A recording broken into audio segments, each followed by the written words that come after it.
Fala rapaziada, saudações vascaínas, vamos que vamos para mais um vídeo, o primeiro desta quarta-feira e é claro, cheio de informações importantíssimas porque o Vasco está muito agitado, torcedor vascaíno. Antes de começar, rapidinho, eu quero dar aqui as boas-vindas a você que está chegando ao nosso canal pela primeira vez. Se você ainda não é inscrito no canal do Gigante Vasco, se inscreva aqui embaixo, deixe também o seu like aqui abaixo do vídeo, porque ele é importante demais para fazer com que o nosso conteúdo chegue a cada vez mais torcedores vascaínos e principalmente ative o seu sininho de notificação para que todos os nossos vídeos cheguem até você e você fique muito bem informado de tudo o que acontece no Gigante da Colina. Tranquilo, rapaziada? Vamos falar sobre Endrick, porque ontem, após a derrota do Vasco na primeira partida das finais da Copa do Brasil, a grande revelação do Palmeiras e do futebol brasileiro falou que a torcida do Vasco é gigante e vê as festas feitas pelo torcedor vascaíno em São Januário. A gente vai mostrar isso, falar também sobre Renato Kaiser, falar sobre finalização, conclusão ali do due diligence entre Vasco e 777 Partners, reforços, entrevista de Carlos Brasil. O que não falta é informação para você. Então, é claro, fique até o final para que você não possa perder absolutamente nada. Tranquilo, rapaziada? Mas vamos lá, né? Sem muita enrolação, fala logo de Vasco. Eu já quero iniciar aqui falando sobre a final do Sub-17, da Copa do Brasil Sub-17. Porque como a gente acabou de informar para vocês, ontem o Vasco entrou em campo às 9h30 da noite contra o Palmeiras no Allianz Parque, pela essa final que realmente reúne, acredito que hoje, os dois melhores times do Sub-17 no futebol brasileiro. Um Vasco cheio de estrelas, um Palmeiras também cheio de estrelas. O Vasco conta aí, que acredito, com 4, 5 grandes jogadores dentro do seu elenco. Atualmente o Paulinho, o Lete, que é um grande goleiro, o GB também um grande centroavante, o Estrela, meio campo, e também o Ryan, um jovem de 15 anos que já desperta interesse de vários clubes do futebol europeu. Porém, infelizmente, ontem, durante o primeiro tempo, o Vasco acabou tendo dois desfalques importantes. Primeiramente, o Estrela acabou tendo que sair do jogo logo ali por volta dos 30, 25 minutos, caiu em cima do braço e acabou tendo problemas sérios. Inclusive, segundo informações, ele acabou tendo o cotovelo direito saindo do lugar, uma dor que inclusive teria sido reduzida no momento da pancada. Ele foi direto para o vestiário, já estaria até mesmo medicado e imobilizado. Foram essas informações passadas pela assessoria de imprensa do Vasco ontem, inclusive trouxe a notícia que iria ser reavaliado após os exames para entender a gravidade da lesão, porém muito provavelmente deverá estar sendo desfalque confirmado para essa partida de domingo contra a equipe do Palmeiras em São Januário. Além do Estrela, o Paulinho também acabou tendo um problema no tornozelo, teve uma pancada, no primeiro tempo, acabou não conseguindo desempenhar o seu melhor futebol e muito provavelmente também será desfalque para esse próximo domingo. Domingo, que só para esclarecer a vocês, o Vasco volta a campo para jogar a segunda partida. Perdeu por 4-1, precisa vencer por 3-0 para levar a final para as penalidades máximas. O Vasco é o Vasco. O Vasco tem tudo para conseguir, tem um elenco muito bom, cheio de craques e terá uma semana intensa de treinos aí. O Vasco que retorna hoje ao Rio de Janeiro, tem quinta, sexta e sábado para treinar visando essa partida.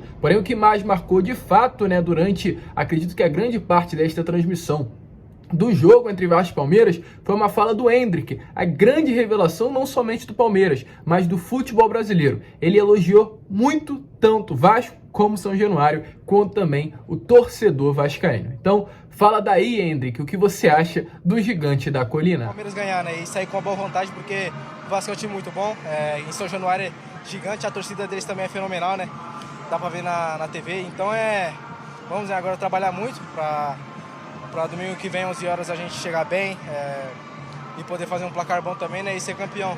São Januário é gigante, a torcida deles é fenomenal. Dá pra ver na televisão. Essas foram as falas aí da grande revelação do adversário do Vasco nessa final da Copa do Brasil. Esperar que domingo possa ter um caldeirão cheio, São Januário lotado. É sim um placar muito difícil de ser revertido, mas lembra-se, em 2000, quando o Vasco tinha uma final também, porém no profissional e numa Mercosul, o Vasco também perdia por 3 gols de diferenças no primeiro momento da grande decisão, que naquele momento, naquela ocasião, era o primeiro tempo. E o que aconteceu? Virou. 4 gols no segundo tempo, com a menos e entrando para a história. Quem sabe essa garotada aí também não entra para a história domingo contra o mesmo adversário e com os mesmos 3 gols de diferença. Mas, seguindo, rapaziada, vamos lá, só para esclarecer antes que eu esqueça, 2.000 ingressos já foram vendidos para a decisão.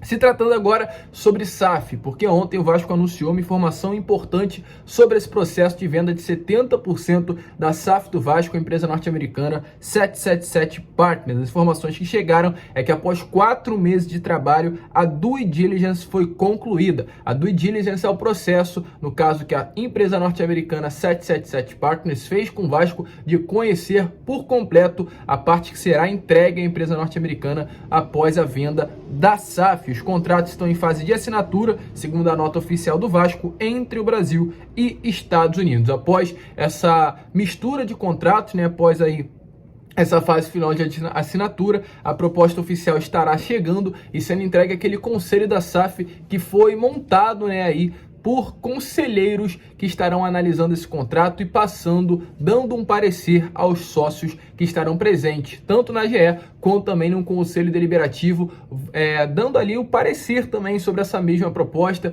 Lembrando que serão 2 etapas, essa primeira do Conselho Deliberativo e a segunda na GE, e tudo isso será baseado no que esse grupo aí da comissão da SAF irá passar para o torcedor vascaíno. Só para esclarecer, esse grupo é composto por 15 membros e presidido pelo atual segundo vice-presidente geral, Roberto Duque Estrada. Eles terão até 15 dias, prorrogáveis por mais 10, para encaminhar o parecer ao Conselho Deliberativo. Então, uma expectativa muito grande sobre esta situação, que em breve estará sendo finalizada, e o Vasco deverá estar tendo aí um grande investimento da empresa norte-americana 777 Partners. Lembrando, hoje nos encontramos no dia 22 de junho, ou seja, temos mais muito provavelmente algo em torno de 3 dias até a chegada oficial desses documentos. Após a chegada desses documentos, a análise por parte desse grupo. Então, lá para o dia 10 de julho, deveremos ter o início aí, tanto na reunião do Conselho Deliberativo para aprovar ou, aliás, dar um parecer mais certo sobre essa situação, e após a reunião no Conselho Deliberativo, a expectativa é que no dia seguinte, de fato, já ocorra a AGE para a venda ou não venda de 70% da SAF do Vasco à empresa norte-americana. Então, realmente, grande chance de até o dia 20, a abertura das janelas do meio do ano, a 777 já venha estar no comando do gigante da colina. Tá na expectativa, torcedor? Deixa a sua opinião aí nos comentários. A gente já vai entrar no assunto sobre Renato Kaiser, porque é um assunto de fato que interessa bastante ao torcedor vascaíno. Mas antes, quero falar aqui sobre a entrevista do Carlos Brasil, porque ontem o atual gerente de futebol do futebol profissional do Vasco, do Gigante da Colina, deu uma entrevista ao canal do Portão 9, um canal aqui também do YouTube, que conta aí com vários influenciadores, personagens marcantes não, mas personagens conhecidos no meio da torcida vascaína. O Carlos Brasil falou sobre diversos assuntos muito importantes aí a serem tratados. Falou sobre André Santos, falou sobre Arthur Salles, falou sobre Caio Eduardo, falou até mesmo sobre reforços que o Vasco tentou buscar no início dessa temporada. Quero ir por partes. Primeiramente sobre Arthur Salles. Lembra? Sabe quem é? Aquele atleta lá no ano passado que começou brilhando, um jogador cria das categorias de base do Vasco. Entrou e deu um lindo passe na vitória de 4-1 do Vasco sobre o Guarani em São Januário para o Germancano. Encantou o torcedor vascaíno, porém o Lisca chegou e logo em seguida ele foi vendido para a Bélgica, para um clube do Grupo Sírio. Lembra dessa situação? O Brasil explicou ontem o que realmente aconteceu. Ele falou o seguinte sobre isso e sobre essa transferência que revoltou, pois foi uma transferência de um jogador, de um cria, que era considerado uma promessa, por apenas 9 milhões de reais. E o Carlos Brasil disse o seguinte: o Arthur, que nós tínhamos aqui, forçou para sair de qualquer maneira. Acabou sendo vendido no ano passado. Eu não estava nem aqui, no meu ponto de vista, em um valor muito ínfimo. Então ele realmente se posicionou aí sobre essa oferta, deixou bem claro que não foi um desejo do Vasco. O Vasco teria o desejo de permanecer com Arthur Salles durante mais tempo, um período maior, mas foi o desejo do jogador. Acredito que nem pode ser apenas o desejo do atleta, mas também dos empresários, daqueles que agenciam a carreira do Arthur Salles, de tirá-lo ele do Gigante da Colina e levá-lo ao futebol europeu por, de fato, um valor mínimo, um valor pequeno, considerado que o Arthur Salles poderia entregar dentro de campo, também fora, futuramente, com uma venda ao Gigante da Colina. Outra revelação que também o Carlos Brasil falou em entrevista ao Portão 9, disse sobre o Caio Eduardo. Caio Eduardo foi o que marcou o gol na final da Supercopa do Brasil contra contra o Bahia em São Januário. Agora não me recordo se foi contra o Bahia ou contra na Supercopa ou na Copa do Brasil, mas foi numa dessas duas finais. Em São Januário, o Caio Eduardo marcou um gol no final do jogo que acabou dando o título ao Gigante da Colina. E sobre isso, a gente sabe muito bem que ele não vai renovar com o Vasco. É considerado uma das grandes promessas, tem passagem por seleção brasileira nas categorias de base e vai sair de graça. Mais um atleta que sai de graça do Vasco da Gama. E preocupa, chateia o torcedor. E o Carlos Brasil ontem falou sobre isso, esclareceu essa situação e disse o seguinte, abre aspas, sobre o Caio Eduardo, ele não quer renovar, nem ele, nem o empresário. Ou seja, para aquele torcedor que achava, que realmente era um desejo da diretoria, um problema entre diretoria e atleta sobre essa renovação, não parte do Vasco. Essa não renovação, esse encerramento do vínculo contratual, parte principalmente do atleta e também daqueles que agenciam a sua carreira. É triste, é chato, mas infelizmente essa parte da renovação contratual cabe muito mais ao próprio jogador do que ao clube que o formou. E é mais um jogador, mais um profissional que infelizmente sai de maneira gratuita do Gigante da Colina. Carlos Brasil explicou aí esta situação. Ele também chegou até mesmo a falar sobre reforço, Ele deixou bem claro que no início do ano o Vasco tentou de fato trazer alguns jogadores, como o Oliveira, que no caso é o zagueiro hoje do Cruzeiro, que vestia a camisa do Atlético Goianiense, o Jajá também, uma boa contratação que hoje se destaca pelo líder da Série B, que é o próprio Cruzeiro, Yuri Castilho, que atualmente veste a camisa do Ceará, e o Vinícius do Goiás. Deixou bem claro que tentou a contratação desses atletas no início da temporada, porém, devido ao momento ruim que o Vasco vivia lá no início do ano, momento de incerteza sobre o acesso no final da temporada, momento de incerteza sobre um elenco competitivo para o restante do ano, momento de certeza até mesmo sobre os salários em dia durante 2022, muitos desses jogadores que o Brasil citou não quiseram acertar. Deram para trás, ficaram com medo dessa instabilidade que acontecia dentro do clube e acabaram fechando com outros clubes, ou seja, o Vasco tentou sim a contratação desses jogadores que a gente acabou de citar, bons atletas inclusive, que se destacam atualmente, principalmente o Jajá e o Oliveira pelo Cruzeiro, eles poderiam estar no Vasco, mas infelizmente devido a essa insegurança acabaram fechando com o rival, adversário hoje direto pela vaga a elite do futebol brasileiro, que deu muita estabilidade, tem que sim ser falado. Hoje é a empresa norte-americana que já conseguiu com esse empréstimo ponte deixar os salários em dias e deixa aí para o torcedor vascaíno principalmente uma perspectiva de um futuro melhor pela frente. E para finalizar o vídeo, Renato Kaiser, um assunto importante para ser falado aqui nesse vídeo.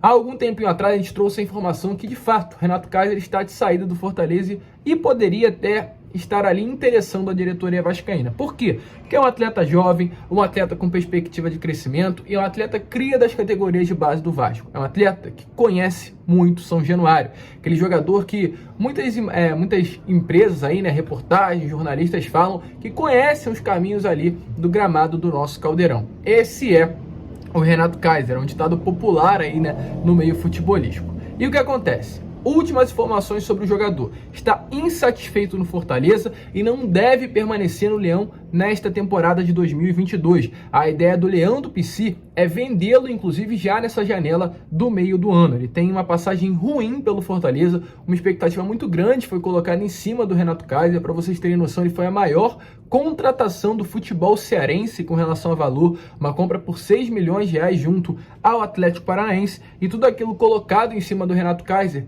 está sendo completamente ali, não está dando certo, É realmente uma contratação que está chateando a torcida, a diretoria, porque é um jogador que não está entregando aquilo que era o esperado. E diante desse cenário, a página vascaíno.net, uma página muito boa aqui dentro do nosso clube, entrou em contato com o dirigente do Vasco para acabar de vez com essa situação e esclarecer sobre a possível chegada do atacante e um retorno dele à Colina Histórica. Foi perguntado sobre se havia, aliás, conversas entre o Renato Kaiser e, no caso, a diretoria Cruz Maltina e a possibilidade da contratação do atleta. E a resposta, por parte desse dirigente, foi curta e grossa. Abre aspas, não há um interesse no momento em contratar o atacante. Ou seja, zero chance do Renato Kaiser hoje pelo menos, vestir a camisa do Vasco, e o grande motivo desta negativa por parte da diretoria é que a 777 está procurando atletas no mercado sul-americano e com mais potencial de crescer e ser vendido. Hoje, o Renato Kaiser não é visto